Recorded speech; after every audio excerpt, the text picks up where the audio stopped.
Next topic discuss करना है how nomads and mobile people lived.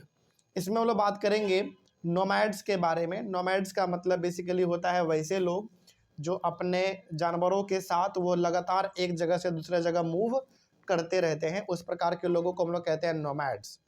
और मोबाइल पीपल का मतलब हो गया कि वैसे लोग जो बिना जानवरों के भी इधर से उधर अपना रहन सहन के लिए अपना जगह चेंज करते रहते हैं, ठीक ना। तो इसी दो प्रकार के व्यक्तियों के बारे में हम लोग डिस्कस करेंगे।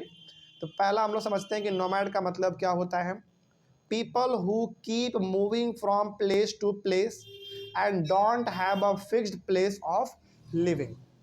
मतलब ऐसे व्यक्ति जो हमेशा एक जगह से दूसरे जगह मूव करते रहते हैं, एक जगह से दूसरे जगह जाते रहते हैं, उनका कोई भी अपना एक फिक्स जगह नहीं होता है, वो हमेशा मूव ही करते रहते हैं, अलग अलग जगह चेंज करते रहते हैं वो हमेशा। उसको उस प्रकार के व्यक्ति को हम लोग कहते हैं नोमैड, ठीक ना। एक्चुअली में यहाँ पे लिखा हुआ नहीं है, लेकिन नोमैड जो है ना अकेला मूव नहीं करते, वो अपने जानवरों को भी साथ में लेके चलते हैं, क्योंकि उनका नोमैड का जो जीवन है पूरी तरीके से जानवरों पे ही डिपेंड रहता है। जानवरों के दूध को निकाल के बेचना, फिर से जानवरों का संख्या जब बढ़ जाता है तो उस जानवर को ही मार्केट में वो लोग बेच देते हैं, है ना। तो नोमैड का बेसिकली मतलब होता है वैसे लोग जो अपने जानवरों के साथ एक जगह से दूसरे जगह पे लगातार मूव करते रहते हैं, इधर से उधर जाते रहते हैं अपने जानवरों को लेकर, उसका कोई फिक्स जगह नहीं होता है। तो उस प्रकार के व्यक्तियों को हम लोग कह देते हैं नोमैड्स। अब नोमैड्स का ये तो डेफिनेशन हो गया। नोमैड्स के बारे में यदि आपको ज़्यादा जानना है तो आइए हम लोग इस टॉपिक को पढ़ते हैं। इसमें क्या लिखा हुआ देखो। Nomads moved over long distances with their animals. मतलब नोमैड्स जो है वो बहुत दूर दूर तक चले जाते हैं अपने जानवरों को लेकर। और ये लोग क्यों मूव करते रहते हैं पता है? ताकि इनके जानवरों को फ्री में हमेशा हरा भरा घास खाने को मिलता रहे, और इनका जानवर अच्छा से खाएगा, इनका जानवर अच्छा से रहेगा तो इनका भी घर चलेगा।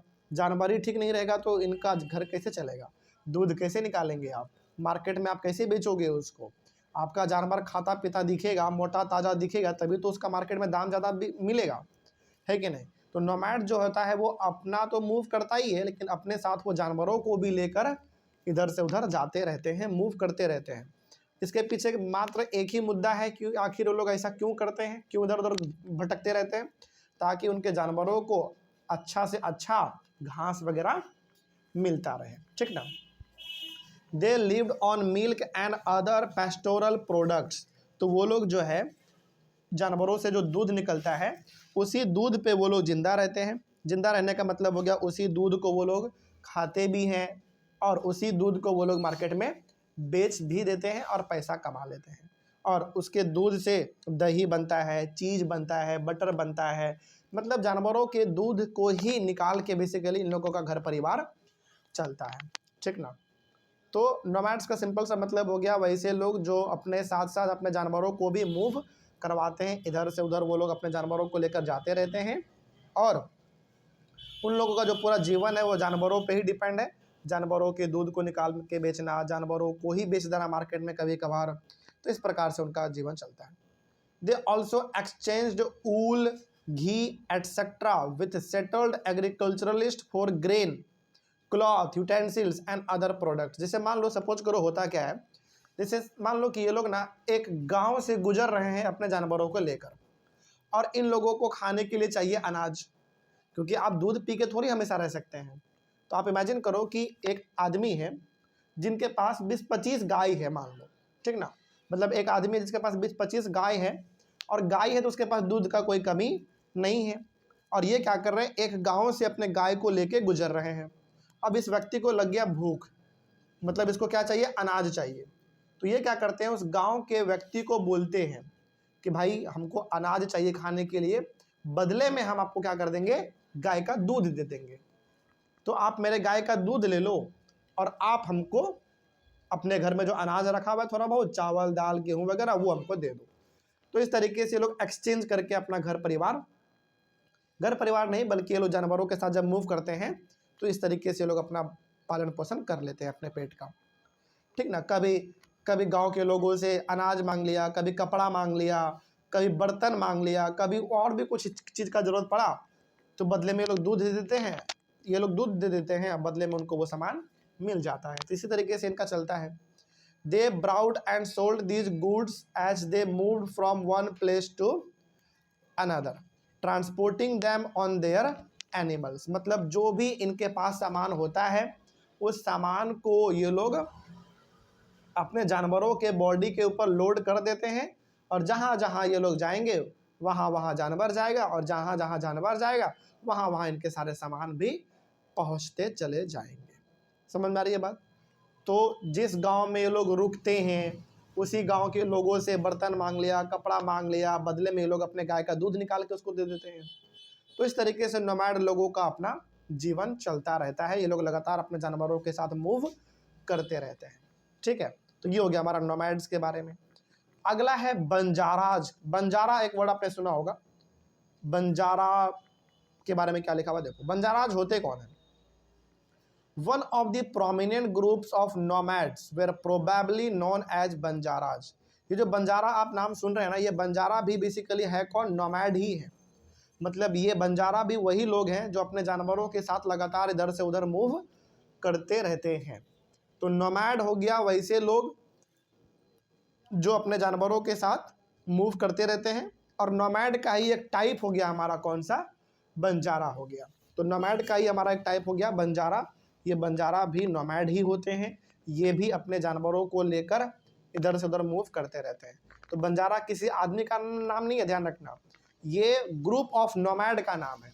मतलब कि ऐसे बहुत सारे लोगों को एक साथ हमने कह दिया बंजारा, जो लोग अपने जानवरों के साथ मूव करते रहते हैं, इधर से उधर जाते रहते हैं। तो उस प्रकार के लोगों को हमने एक साथ क्या बोल दिया?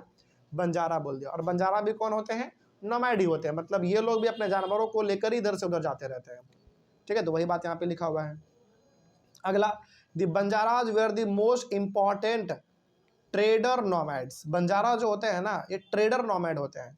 ट्रेडर नोमैड का मतलब हो गया, ट्रेडर नोमैड का मतलब सिंपल सा हो गया कि इनके पास जब जानवर बहुत ज़्यादा हो जाता है, क्योंकि भाई आप जानवर पाल रहे हैं, जानवर का संख्या भी तो बढ़ेगा, वो बच्चे भी तो देंगे।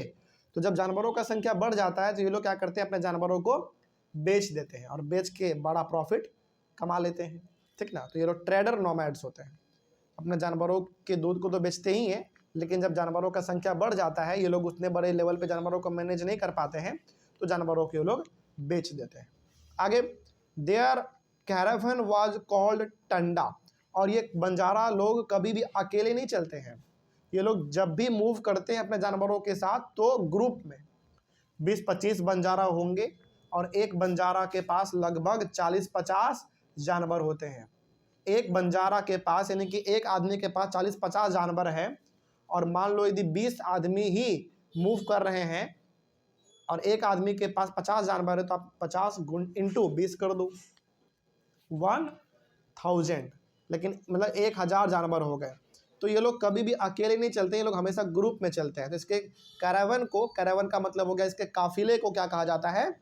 टंडा कहा जाता है। काफिला मतलब इनके ग्रुप, जब ये लोग साथ में चलते हैं, मतलब ये लोग कभी अकेले नहीं चल रहते हैं, अकेले नहीं चलते हैं लोग, जब भी जाएंगे तो ग्रुप में जाते हैं, तो उसके ग्रुप को कहा जाता है कैरावन, और उसी को कहा गया यहाँ पे, कैरावन को ही टंडा कहा गया है।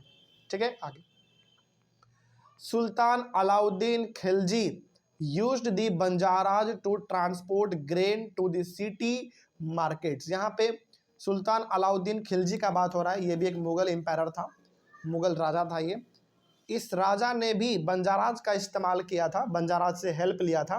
किस चीज़ के लिए? बंजारा से जानवर मांगा था। किसने? अलाउद्दीन खिलजी ने, कि भैया तुम्हारे पास जानवर बहुत है, तो तुम हमको अपना जानवर कुछ दिन के लिए किराए पे दे दो। हम क्या करेंगे? तुम्हारे जानवरों के ऊपर अपने अनाज को लोड करके शहर में लेके जाके क्या कर देंगे? उसको बेचेंगे। ठीक ना? तो कहने का मतलब यहाँ पे यह है कि बंजाराज के पास, बंजारा लोगों के पास इतना जानवर होता है, इतना ज़्यादा जानवर होता है कि इसके जानवरों को अलाउद्दीन खिलजी, जो कि एक बहुत बड़ा राजा था, उन्होंने इनके जानवरों को किराए पे लिया था बंजाराज से, कि भाई तुम्हारे पास जानवर बहुत है, हमको दे दो जानवर कुछ दिन के लिए, हम अपने अनाज को शहर में लेके जाके बस एक बार रख देंगे, तो फिर तुम अपना जानवर अपना ले लेना। ठीक ना? इस तरीके से हुआ था। The Banjaras carried grain on their bullocks from different areas and sold it in towns. तो इन बंजारा ने क्या किया? इन बंजारा लोगों ने अपने जानवरों को बैलगाड़ी में सेट किया, बैलगाड़ी में सेट किया अपने जानवरों को, और बैलगाड़ी पे अनाज रख के सारा अनाज कहाँ पहुँचा दिया, शहर में पहुँचा दिया। ये एक बार नहीं, हमेशा ये लोग करते रहते थे। मतलब बंजारा लोगों का यदि कभी ज़रूरत पड़ा किसी को, तो वो आदमी बंजारा लोगों को अपने यहाँ पे बुला के उनके जानवरों को किराए पे ले लेते थे और उनके जानवरों से काम करवा के फिर दोबारा उनको जानवर दे देते थे, बदले में उनको कुछ पैसा वगैरह भी मिलता था, ठीक ना। मतलब बंजारा लोगों के पास इतना जानवर होता था कि ये लोग अपने जानवरों को दूसरे को किराए पे दे देते थे कि लो भैया मेरा 100 जानवर है, तुम ले लो, लेकिन बाद में हमको ये जानवर लौटा देना अपना काम करके, लेकिन बदले में हम तुमसे पैसा भी लेंगे, और ये जो तुम जानवर ले रहे हो इसका खाना पीना सब कुछ आपको ही देखना पड़ेगा। तो ऐसे सिस्टम यहाँ पे चलता था। आगे, they transported food grains for the Mughal army during military campaigns. मतलब मुगल आर्मी का मतलब हो गया जब मुस्लिम राजा किसी जगह पे जाते थे अपने आर्मी को लेके, अपने सैनिकों को लेकर, तो ऑब्वियस सी बात है भाई, कोई राजा अपने इतने बड़े आर्मी को लेकर कहीं पे जाएगा युद्ध लड़ने के लिए, तो उस आर्मी को आप खाना तो खिलाओगे ना, लेकिन उस आर्मी को खाना खिलाओगे, अनाज कहाँ से आएगा, अनाज लोड करके किस पे लाओगे, तो अनाज लोड करके लाया जाता था बंजाराज के जानवरों के ऊपर। बेसिकली होता क्या था कि बैलगाड़ी में जानवरों को सेट कर देते थे, फिट कर दिया, और जानवर जो है उस बैलगाड़ी को खींच के मुगल के जहाँ पे आर्मी वगैरह रहते थे वहाँ पे उसको पहुँचा देते थे। कहने का मतलब सिंपल सा ये हो गया कि जब भी मुगल राजा किसी से युद्ध लड़ते थे तो अपने आर्मी को वहाँ पे वो लेके जाते थे, और आर्मी लेके गया तो भाई आर्मी को खाना पीना तो खिलाना पड़ेगा, तो उस आर्मी को खाना खिलाने के लिए जो अनाज आता था इसी बंजारा के जानवरों के ऊपर लोड करके लाया जाता था, ठीक है। आगे, with a large army there could be 1 lakh bullocks carrying grain. सोचो, मतलब मुगल का इतना बड़ा आर्मी हुआ करता था, इतना बड़ा आर्मी हुआ करता था कि उसको अनाज थोड़े मोड़े से नहीं चलता था काम, बहुत बड़े लेवल पे अनाज का उसका ज़रूरत पड़ता था। इतना अनाज पहुंचाने के लिए लगभग 1 लाख बैलगाड़ी काम करते थे। सोचो, ये बहुत बड़ी बात है, समझ रही है बात।